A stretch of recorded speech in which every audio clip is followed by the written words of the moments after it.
Bilang po isang estudyante na balak magpapastor, ano po yung puwede niyong mai-encourage sa'kin para, to be a good pastor to a church? Una, dapat ay tiyak mo na ikaw ay may calling. Ikaw ay tinatawag ng Panginoon para magpastor. Hindi dahil lang sa gusto mo. Kasi kung may calling ka, kahit ano mangyari, kahit mahirap, kahit walang sweldo, magpapatuloy ka sa paglilingkod. At kung ikaw ay nakatitiyak na tinawag ka ng Panginoon, mag-aral kang mabuti. Yun, kung college ka, magpipili mo yung pag-aaral mo, at kung ano yung pinapagawa sa iyo ng ordained ministry, gawin mo para ikaw ay i-recommend nila. At kapag ikaw naman ay pastor na, una sa lahat ay maging tapat ka sa ministry, sa calling mo. Gagawin mo ang lahat na makalulugod sa Panginoon at magiging masaya ka sa ginagawa mo.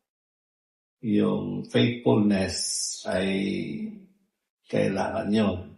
Walang kapalit yun. Sapagkat being faithful, because God is faithful, you ought to be faithful to Him.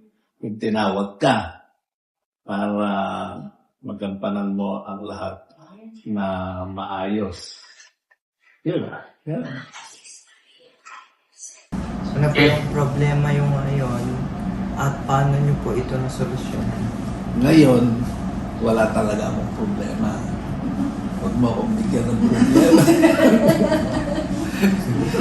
Hindi, sa problema, sa pagpapastor kasi mo sila sa'yo, tinatawagan ng Panginoon para magpastor at sumagot ka at ikaw ay pastor na, doon magsisimula maraming problema. So, kaya naman minsan ay mahirap yung sitwasyon. Mahirap yung sitwasyon ng pagpapastor at parang gusto mo nang mag-give up. Na? Hindi ka pa nga nag-o-office, gusto mo nang mag-give up. Ganon. Part yun, journey process yun journey process. Pagka dumadaan ka sa ganon, iisipin mo lagi, inihanda ka ng Panginoon sa mas maganda. Yun, lagi mo tatandaan yan. Pag dumadaan ka sa crisis, sa destino, pag-aaral, lagi kang ipiniprepare ng Panginoon to the next level. Pataas ng pataas yun hanggang sa umpisa mahirap. Habang tumatagal, pahirap ng pahirap. Ayan. Process yan sa preparation yun. Ako, dumaan sa lahat na kaya ako naging obispo Dumaan ako sa maraming pagsubok So yan, basta lang tatandaan yun, yung pangako ng Panginoon. May pangako ng Panginoon, go and make disciples, and I am with you always. Tanda mo yan, sabi mo, I am with you always. Sabi mo, sabihin mo, ulitin mo, I am with you always. I am with you always. Yung sabi ng Panginoon yun. Nung tawagin ka, sabi niya, I am with you always. Kailan yun? Always. Kailan yung always? Palagi. Yun. Iwanan ka mo? Hindi. Kasi sabi niya, I am with you always Tatandaan mo yun. Ako, yan ang tinanda ko sa ministry. Kahit saan ako dalhin. Kahit sa Mindanao ko dinala. Sabi ng Panginoon, I am with you always. Yan. Pangalawa, basta tapat ka sa lahat ng okasyon, sa lahat ng pagkakataon, mahirap o hindi, tapat. Kasi ang Panginoon ay tapat. Tapat. Kahit saan mo basahin yung tapat. Tapat yun. Pataas, pababa, patagilid. Tapat. Ganon, dapat ganon tayo ang dilingkod. Pagka ganon, walang problema na hindi mo mapagtatagumpayan. At lagi mong titignan yung magandang hinaharap sa buhay. Paglilingkod. Pagka ganon, ano man ang problema mo, ma-overcome mo yan. No. Kahit mahirap. Alam mo, isa sa mga problema ng pastor, lalo sa inyo, walang sweldo. Oh, di ba? Minsan kamoting kahoy lang papakain sa ito. Kamoting baking. O, di ba? Ulam mo. Alistin ako nung kakain na kami. Hintay ko yung ulam.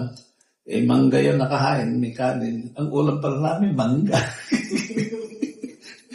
Pero masarap. Masarap yung kanin pag manggain ulam mo.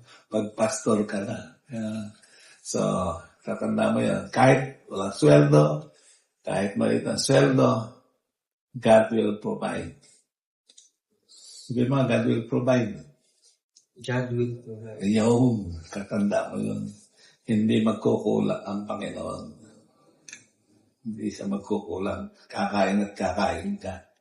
No, kahit kamatis at ulam. Na may sawang fried chicken. Kakain at kakain ka because God is faithful and He will provide.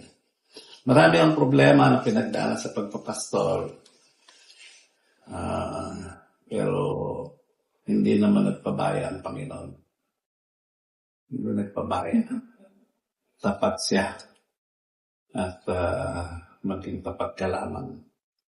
Siguro yun na. Okay. Kung meron ka pang tanong, bumalik ka na lang sa susunod na. Okay, last question. Wala naman daw po siyang problema eh. Hindi Okay, tanongin mo pa rin. Tanongin mo, ulitin mo ang tanong. Binibiro ka lang ni Bishop. alam mo naman ako, hindi ako nagsasabi totoo. Ulit yung Sabi ng mga anak namin, pag wala daw ako sa pulpito, hindi totoo sinasabi ko. Sige, ulitin mo. Ulitin mo yung tanong. Ano yun? Problema. Yes po. Ano po yung problema yung ngayon at paano niyo po ito nasolusyonan? Ngayon, wala talaga akong problema. Huwag mo akong bigyan ng problema.